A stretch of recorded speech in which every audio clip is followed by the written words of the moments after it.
Bonjour, bien-aimés dans le Seigneur. Bonjour, les affranchis. Je pense que vous allez bien par la grâce de Dieu. Nous bénissons Dieu pour ces moments. Nous bénissons Dieu pour toutes les paroles que nous avons dans ces groupes. Nous bénissons Dieu pour vos vies, pour les serviteurs et les servantes qui sont avec nous dans ces groupes et pour toi-même qui, depuis le début de l'année, tu ne cesses de participer à la prière. Vraiment que Dieu te bénisse, que Dieu te fortifie encore plus davantage. Tiens bon, tiens debout. Ne lâche pas. Dieu va nous faire du bien dans le nom de Jésus. Je vais prier, recommander ces moments entre les mains du Seigneur. Père Tout-Puissant, nous nous abandonnons à toi et nous recommandons ces temps entre tes mains. Cher Saint-Esprit, nous ne savons pas comment parler. Viens mettre ta parole dans nos bouches, édifie-nous dans le nom de Jésus-Christ. Je suis qu'un simple instrument, Seigneur, sur toi de ma bouche. Dans le nom de Jésus, je prie et je bénis ta parole. Amen. Bien-aimé, je vais rester toujours dans le psaume 119, le psaume qui nous a bénis. Ce psaume m'a béni aussi personnellement. Là, nous sommes dans le psaume 119, verset 37. La Bible dit ceci: détourne mes yeux de ce qui est sans valeur, fais-moi vivre ta voix. Détourne mes yeux de ce qui est sans valeur, fais-moi vivre ta voix. Nos yeux, bien-aimés dans le Seigneur, nos yeux et notre vision est très souvent tournée sur les choses sans valeur, les choses qui sont périssables. Entre autres, si nous sommes dans le livre de 1 Jean, chapitre 2, verset 16, là, on nous montre vraiment ce qui est en rapport avec la convoitise des yeux. Les yeux nous attirent aux choses qui sont sans valeur, à la distraction, à la tentation. Les yeux nous attirent à tout ce qui est périssable. Nous aimons l'honneur, nous aimons la richesse. Et ce qui n'est pas mauvais, d'aimer les richesses, ce qui n'est pas mauvais d'aimer l'honneur, s'il faut que je le dise. Mais ces choses-là, si nous ne tirons pas attention, ces choses-là nous écartent de la face de l'Éternel. C'est pourquoi David a prié, il a fait une prière. Pour moi, c'est une prière fervente que David a fait à Dieu. Il a dit à Dieu: Seigneur, détourne mes yeux de ce qui est sans valeur, fais-moi vivre ta voix. Parce que si nous sommes avec, nous lisons dans les Matthieu chapitre 6, verset 33, verset que vous connaissez, c'est lui qui nous recommande de chercher d'abord. D'abord, nous devons chercher le royaume de Dieu, le royaume des cieux, et le reste nous sera donné par-dessus tout. Ce que Dieu attend de nous, c'est vrai que nous avons des besoins, c'est vrai que nous avons des désirs, mais ce que Dieu attend de nous, c'est que d'abord que nous puissions donner priorité à sa parole. Parce que si nous laissons nos yeux nous conduire, bien aimés dans le Seigneur, nous allons tout droit à la destruction. Parce que les yeux trompent, les yeux aiment tout ce qu'ils voient, en fait. Tout ce que les yeux voient, les yeux aiment ça. Il y a la distraction et les honneurs. Avec les yeux, nous sommes distraits, nous pouvons passer tout le temps peut-être derrière le Facebook, à scroller nos téléphones, à regarder les commentaires, à passer au like. Ok, ou bien on peut être là à faire des choses les choses qui ne plaisent pas au Seigneur avec nos yeux, à convoiter, à envier, à manifester tous les désirs malsains. Mais Dieu veut à ce que nos cœurs d'abord, que nous puissions d'abord chercher d'abord le royaume des cieux.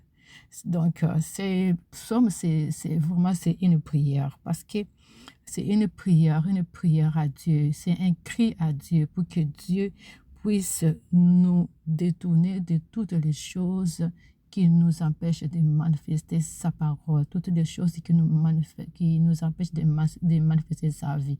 Donc, nous devons d'abord désirer que la parole de Dieu soit formée à nous, que la parole de Dieu soit en nous, que nous soyons enracinés dans la parole de Dieu.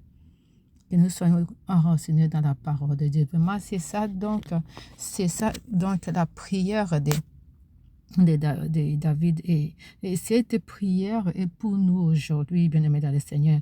Nous sommes appelés à désirer Dieu, à désirer Dieu. Nous sommes appelés à manifester les ailes pour Dieu, les ailes pour sa parole, les ailes pour la prière, les ailes pour les choses du royaume. celle-ci doit être notre priorité. Celle-ci doit être notre priorité, en fait, j'allais dire. Nous devons manifester l'amour pour Dieu. Mettre d'abord Dieu aux commandes de tout, que Dieu puisse prendre la première place dans nos cœurs. Parce que si nous laissons Dieu de côté, nous mettons Dieu en deuxième position, c'est que nous-mêmes, nous sommes maîtres de notre vie et nous sommes en train de donner une direction à notre vie. Et nous laissons une direction à notre vie et nous laissons nos yeux nous conduire. C'est ce qui est très dangereux si nous sommes conduits par nous-mêmes ou si nous laissons nos yeux nous conduire, parce que nos yeux vont nous amener tout droit à la chute. Mais nous devons désirer la parole de Dieu, comme David dit.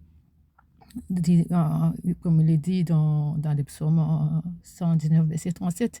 Il y a aussi le psaume 119, verset 25, c'est toujours dans le même cadre. Ce psaume dit ceci: je suis affalé dans la poussière, rends-moi la vie conformément à ta parole. Autrement dit, mon âme est attachée à la poussière. Mais nous sommes une poussière. Nous sommes des poussières, en fait. Un jour, nous allons passer. La poussière, la poussière, c'est disparaît, en fait. La poussière disparaît.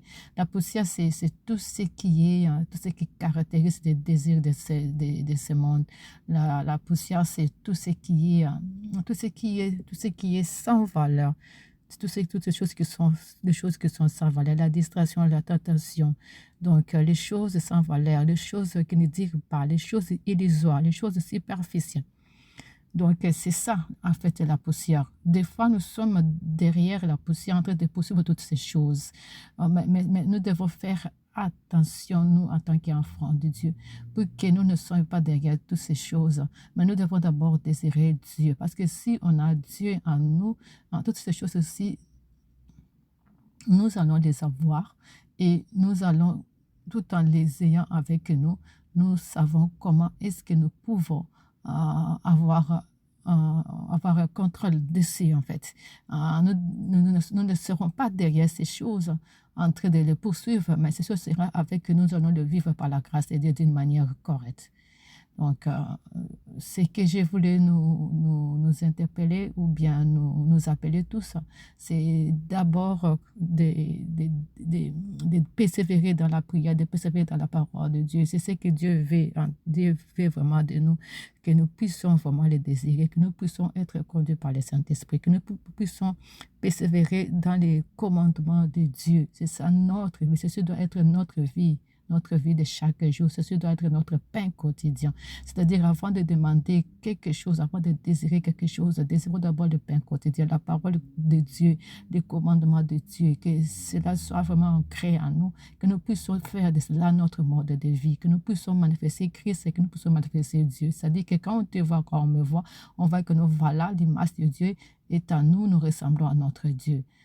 Donc, nous ressemblons à notre Dieu. Au lieu de rassembler la poussière, au lieu d'être derrière les choses qui sont périssables, au lieu d'être derrière les choses qui périssent, les choses qui ne durent pas, les choses éphémères, les choses qui sont artificielles, désirons d'abord Dieu. Parce que si on a Dieu avec nous, si Dieu est enraciné avec nous, si sa parole est enracinée en nous, nous avons tout ce que nous avons besoin, en fait. Je voulais, en effet, te fortifier pour que tu puisses continuer. On a cet élan de désirer Dieu, d'aimer sa parole. Ainsi, Dieu qui va tout, Dieu qui va nos cœurs, il sait comment il va nous bénir et nous donner tout ce que nos cœurs désirent. Que Dieu vous bénisse. Amen.